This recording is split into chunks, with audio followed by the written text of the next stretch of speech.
과다한 보험금 청구 및 고의사고 조장에 대하여 처벌을 할 수 있는 시행되고 있습니다. 그러나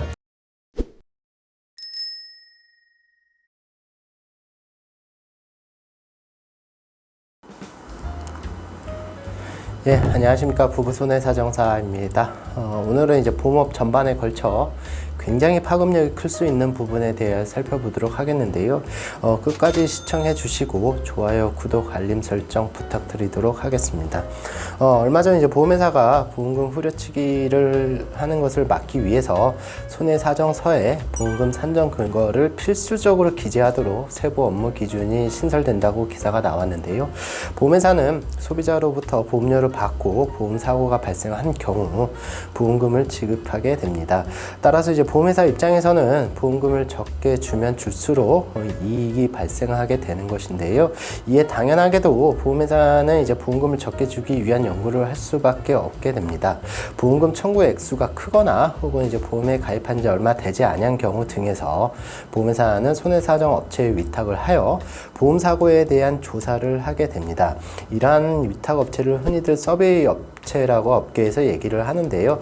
보험회사가 이런 서베이 업체의 보험사고에 대한 조사를 맡기는 것은 정당한 권리이고 당연히 해야 하는 업무 과정이기도 합니다. 왜냐하면은 보험금 청구를 하는 과정에서 소비자 입장에서는 많은 보험금을 받으려는 유혹이 있을 수밖에 없어 이를 확인해야 하는 과정이 필수이기 때문이죠. 그런데 이제 보험회사는 이러한 부정한 보험금 청구를 확인하는 과정이 아니라 실적을 위한 보험금 삭감 혹은 부지급을 위해서 서베이 손해사정 업체에 위탁을 하는 경우도 매우 많이 있습니다. 또한 이러한 서베이 업체는 연 단위로 보험회사와 위탁 계약을 체결하게 되는데요. 이러한 계약 체결 과정에서 여러 가지를 평가를 하여 재계약 또는 신규 계약을 하게 되는데 보험금 삭감 혹은 금융감독원에 민원 제기된 횟수 등도 평가 대상에 포함이 됩니다. 즉 보험금 청구권자의 보험금 청구 금액에 대하여 삭감한 금액의 비율이 낮거나 혹은 보험금 부지급 혹은 삭감 지급을 받은 보험금 청구권자가 불만을 제기하여 금융감독원에 민원을 제기하는 횟수가 많다면은 재계약 시 이를 반영하여 계약을 안 하는 경우도 있습니다. 그렇기 때문에 아무래도 서베이 업체에서는 보험회사와 재계약을 하기 위하여 보험금 삭감을 위한 노력이 있을 수밖에 없게 되는데요.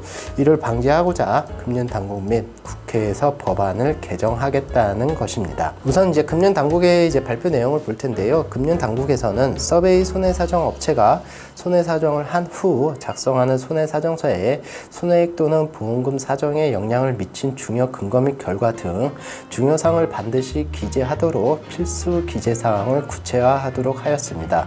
이렇게 개선이 된다면은 보험회사가 보험금을 지급을 하지 아니하기 위해서 명백한 근거를 고객에게 제시하도록 개정이 되기 때문에 보험사가 임의로 보험금 삭감 혹은 부지급을 하는 행위를 방지하는 효과를 어느 정도는 기대해 볼 수 있지 않을까 싶습니다.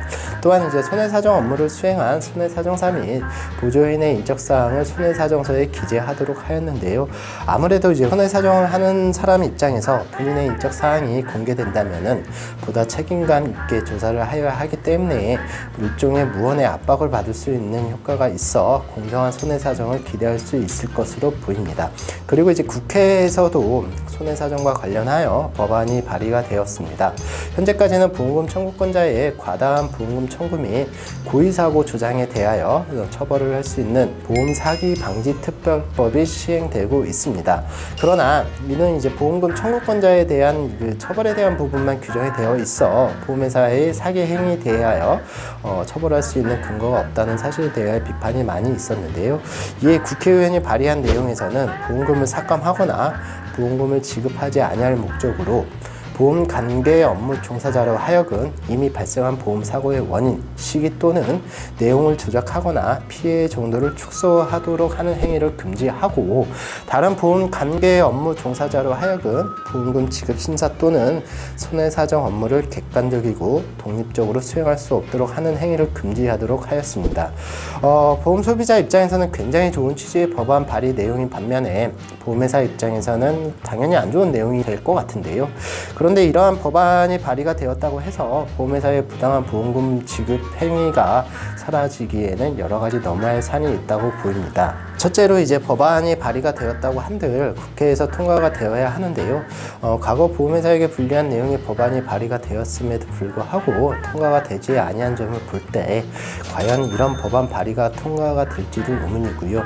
통과가 돼야지 이제 뭐 효력이 발생하게 되는데 통과가 되지 않으면 휴지 조각에 불과하기 때문이죠.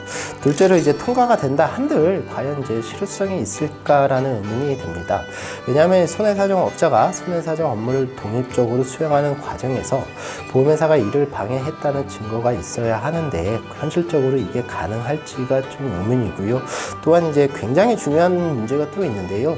이러한 법안을 보험회사가 위반하였을 경우 처벌해야 할 규정이 있어야 함에도 불구하고 현재 보험업법 및 발의된 보험업법 규정에는 처벌 규정이 없습니다. 즉 하지 말아라 라고는 되어 있으나 안 했을 경우에 대하여 벌금을 묻겠다 혹은 징역형에 처할 수 있겠다라는 처벌 규정이 있어야 하는데 단지 하지 말아라 일뿐 안 하면 처벌하겠다는 규정이 없기 때문에 보험사 입장에서는 굳이 처벌받지도 않는데 뭐하러 법을 지켜?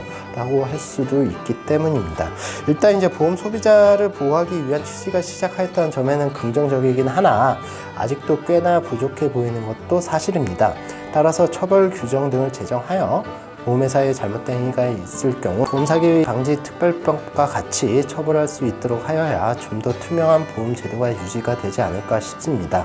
시작이 반이라는 얘기가 있습니다. 그만큼 시작하는 게 어렵다는 의미이고 하지만 이제 반대로 보면은 시작할 때는 완벽하지 않다는 것을 의미하기도 합니다. 다만 일단 이렇게 시작했으니 법안이 통과되기를 바라며 또한 나머지 부족한 부분도 채워지기를 바랍니다. 이상 부부손해사정사가 준비한 내용은 여기까지였고요.